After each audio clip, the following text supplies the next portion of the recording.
اس segment میں ایک interesting میں آپ کی ملاقات کروا رہا ہوں. 32 ایئر اولڈ شہریار علی ہیں, ینگ, ان کے والدین پاکستان سے ہیں, از اے ینگ لائر, اور یہ ناسا کاؤنٹی میں الیکشن لڑ رہے ہیں اس کے لیجسلیچر کے لیے. یہ ایک بڑا نیا ٹرینڈ ایک اچھا ڈیولپ ہو رہا ہے جہاں پاکستانی اوریجن کے لوگ بھی انوالو ہو گیا. ابھی آپ نے نیو یارک میئر کی بڑی باتیں سنی, وہ انڈین نژاد تھے, وہ بھی ان کا بھی چل رہا ہے scene. Welcome to the show Shehryar. السلام علیکم, how are you? Fine, thank you. یہ بتائیں یار, یہ پاکستانی تو ابھی تک اتنے انوالو نہیں ہوتے الیکشنز میں, سارے کچھ میں, تو کیا فرق پڑے گا اگر آپ الیکٹ ہو بھی گئے؟ What difference will it make? آپ دیکھیے جس کاؤنٹی کے اندر میں رن کر رہا, اس کاؤنٹی کے اندر 1.4 ملین ریزیڈنٹس ہیں. یہ one of the biggest counties in America.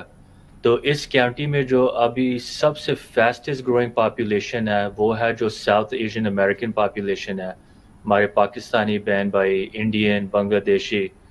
تو اتنی فاسٹ گروئنگ کمیونٹی ہے, ہماری کوئی ریپرزنٹیشن نہیں ہے گورنمنٹ لیول پہ, ہمارا کوئی وائس نہیں ہے, ہمارا کوئی اپنا بندہ نہیں ہے جس کے پاس ہم جا سکتے ہیں, اپنے ایشوز ریز کر سکتے ہیں.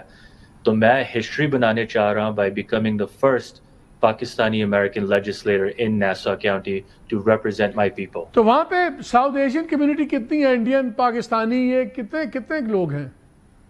میری جو ڈسٹرکٹ ہے, ڈسٹرکٹ 14, ویلی اسٹریم, لمبروک اور ایلمارٹ, اس میں اپراکسیمیٹلی 130,000 رجسٹرڈ ووٹرز ہے, اور ہمارے جو پاکستانی, انڈین, بنگلہ دیشی ہے, اپراکسیمیٹلی 20,000 رجسٹرڈ ووٹرز ہے. بس یہ جو نمبر ہے اس کا ٹرپل اور ڈبل ہمارے پاکستانی, انڈین اور بنگلہ دیشی لوگ ہیں, وہ لوگ رجسٹرڈ نہیں ہے. تو آپ لوگ رجسٹریشن والا ڈرائیو بھی کر رہے ہو؟ ہم پچھلے 6 مہینے سے رجسٹریشن ڈرائیوز کر رہے ہیں, لوگوں کو رجسٹر کر رہے ہیں, کمیونٹی میں اویئرنیس لے کے آ رہے ہیں. تو یہ انڈین پاکستانی جو یہاں پہ ڈیوائیڈ ہوا ہوا بیکاز آف انڈین پاکستانی وار, اس کا وہاں پہ کیا ہے اس کا اثر؟ Zero impact. یہاں پہ سب سے جو بگیسٹ سپورٹ ہے میری, وہ آبویسلی پاکستانی کمیونٹی سے ہے, پر انڈین کمیونٹی بھی بہت میرا سپورٹ کر رہی ہے. اور یہاں پہ امریکہ میں جو فورن ایشوز ہے ان کو ہم اپنے درمیان ہی لے کے آتے ہیں. Here we get along together and we're very united. تو یہ آپ خالی نام کے نہیں, آپ کی اپیرنس بھی بڑی مسلم اپیرنس ہے نا, جس کو وہ کہتے ہیں اسٹیریوٹائپ, داڑھی بھی ہے, سب کچھ ہے. یہ ڈراتی نہیں ہے آپ کے گورے اور دوسرے ووٹرز کو کہ یہ کوئی مولوی آ جائے گا؟ نہیں بالکل نہیں. خاص طور پہ ٹرمپ کے زمانے میں آپ کا ویسے تعلق کیا ڈیموکریٹک لیننگز ہیں, ریپبلکن ہیں, کدھر آپ کی لیننگ ہے؟ میں ریپبلکن پارٹی پہ رن کر رہا ہوں, تو میری جو لیننگ ہے ریپبلکن ہے, اور میرے جو ویلیوز ہے کنسرویٹو ویلیوز ہے, اور مجھے 110% لوکل ریپبلکن پارٹی سپورٹ کر رہی ہے.